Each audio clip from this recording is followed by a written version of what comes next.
Assalamualaikum warahmatullahi wabarakatuh. Waalaikumsalam warahmatullahi wabarakatuh. Selamat pagi semuanya. Apa kabarnya pagi ini? Semangat? Lebih sehat dari hari kemarin? Kan semalam sudah istirahat. Gimana Bu Umi semalam bisa istirahat? Nyenyak sekali Pak Imam. Nyenyak sekali, nyaman sekali. Bu Putih? Oke Bu Ut? Oh aman katanya udah pada istirahat. Jadi luar biasa sekali. Hari ini kita lebih fresh ya. Tentunya sudah istirahat. Yang agak sakit juga sudah sembuh ya. Jadi setelah kita setelah kita di Vivasana Hotel, tentunya pengalaman baru juga ya. Seneng nggak di Vivasana Hotel? Seneng banget, fasilitasnya oke ya. Dari previewsnya sarapan paginya enak nggak? Pilihannya banyak-banyak, banyak sekali pilihannya. Terus kamar tidurnya gimana? Enak banget, semuanya bisa istirahat. Baik, setelah kita tadi malam menginap di Vivasana, terus selanjutnya kita akan melakukan perjalanan ke Tangkuban Perahu karena kemarin sore di cancel karena hujan cuacanya kurang mendukung. Jadi mohon maaf sekali ini situasi kondisi alam ya. Nah, jadi seharusnya kemarin sore tapi hujan, jadi tidak apa-apa. Kita akan menuju ke Tangkuban Perahu ya, yang baru pertama kali mau ke sana. Tentunya ini akan menjadi pengalaman yang berbeda ya sayangnya. Baik, kalau menurut catatan para ahli geologi bahwa Tangkuban Perahu itu terbentuk sekitar 90.000 tahun yang lalu ya, cukup lama banget ya. Dan dari letusan gunung tersebut menghasilkan ada 13-an kawah ya. Namun ada beberapa yang menjadi destinasi wisata.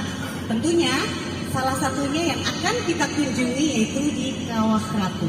Kalau selain Kawah Ratu kan sebetulnya ada kawah-kawah yang lain, ada Kawah Domas, terus Upas juga ya. Namun tidak ke sana kita, namun yang akan kita tuju adalah Kawah Ratu ya. Jadi nanti silakan adik-adiknya bisa berwisata di sana, menikmati suasana Tangkuban Perahu yang cukup indah dan ini tentunya akan menjadi sesuatu yang istimewa ya. Jadi di ketinggian sekitar 2084 meter di atas permukaan air laut, nanti Anda bisa menikmati suasana pegunungan ya. Kita sudah mulai naik ini ya. Nah, suhu di sini kalau siang itu sekitar 17 derajat Celcius dan malamnya 2 derajat Celcius. Bisa dirasakan dingin nggak? Dingin mana sama di mana? Di Mereng dingin mana? Dingin sini ya, tapi asik ya, enak ya, enak nggak? Enak. Baik, jadi sudah bisa beradaptasi dengan suhu yang ada di Lembang ini ya. Nah, selain dari catatan ilmu geologi juga ada sejarah yang sangat menarik, ini legenda rakyat ya. Ada yang sudah tahu legenda yang erat kaitannya dengan Gunung Tangkuban Perahu? Legenda Sangkuriang dan Dayang Sumbi ya. Sedikit cerita rakyat yang konon bahwa ada seorang dewa-dewi yang dikutuk ya. Tenun, tahu nggak? Bikin tenun gitu ya, kain. Pada suatu hari dia itu mendapatkan kesulitan, alat-alat tenunnya yang biasa digunakan itu terjatuh di tempat yang sangat sulit. Dia sangat kecewa. Nah, dari kekecewaan itu dia mengucapkan, siapapun yang bisa mengambil, nah saya ini udah bisa nih, kain tenun dan alatnya, kalau laki-laki akan dijadikan sebagai suami, terus kalau perempuan akan dijadikan saudara atau sahabat. Nah, kira-kira yang ngambil siapa nih? Di situ kan nggak ada temennya ya?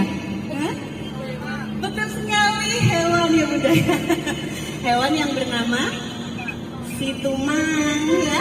Nah, kira-kira anjing itu sudah bisa mengambil dan diserahkan kepada Dayang Sumbi ya. Apa yang dilakukan Dayang Sumbi? Kira-kira gimana ya? Ingkar enggak dengan ucapannya? Tidak, ternyata Dayang Sumbi ini orang yang sangat tepat terhadap ucapan janji hatinya. Akhirnya seekor anjing Situmang itu yang sudah mengambilkan alat tenunnya itu dijadikan suami. Jangan salah ya, si anjing ini ternyata juga titisan dewa loh ya. Nah, ketika sudah si Tumang sudah menjadi suaminya Dayang Sumbi. Kira-kira apa nih ya Bunya? Bunda ini juga sudah paham. Nah, lahirlah Sang Kuryang ya. Nah, suatu hari Sang Kuryang itu pekerjaannya berburu ya, berburu. Terus dia itu selalu menyerahkan buruannya dan dipersembahkan pada ibunya untuk dimasak. Suatu hari ibunya pingin sekali hati babi ya, hatinya buruan gitu ya.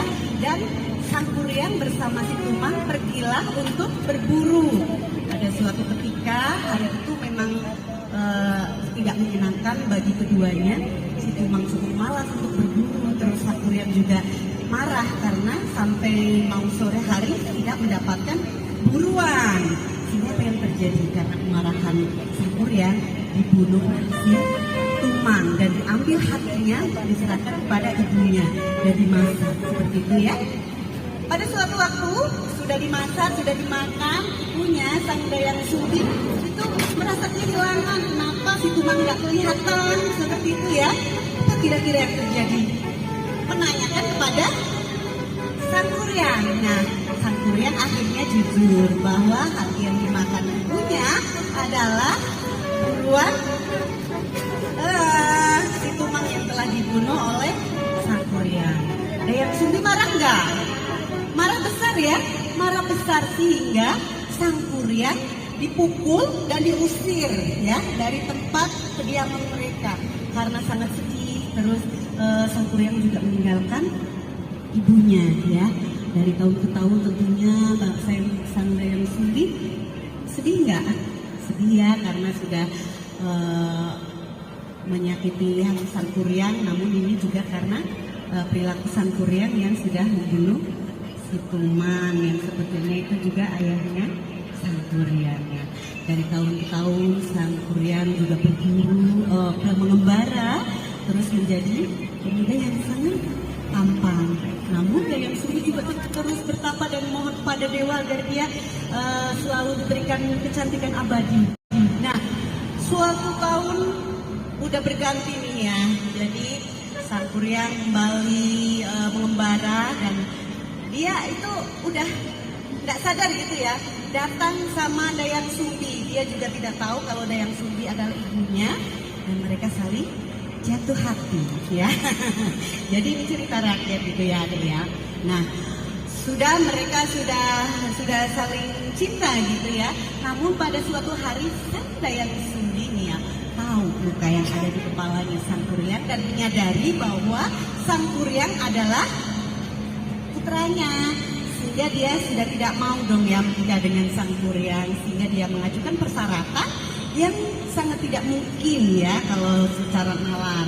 Dia menginginkan danau dan perahu untuk berlayar ya dalam waktu semalam ya. Namun dengan kekuatan Sang Kuryang mengiyakan. Apa kira-kira yang terjadi ya? Dia terus dibantu dengan makhluk-makhluk gaib. Nah, karena Sang Dayang Sumbi tahu upaya Sang Kuryang ini sudah mendekati finish, apa yang dia lakukan juga? Dia melakukan upaya biar rencananya Sang Kuryang membuatkan danau dan perahu itu gagal, sehingga dia menyuruh warga untuk menunggu pagi seolah hari sudah pagi, sehingga para makhluk halus itu takut sama pagi kan. Udah tidak jadi, gagal rencananya Sang Kuryang dan dia sangat marah karena mengetahui Sang Dayang Sumbi melakukan kecurangan dan dilemparlah perahu yang sedang dibuat itu sehingga membentuk gunung Tangkuban Perahu karena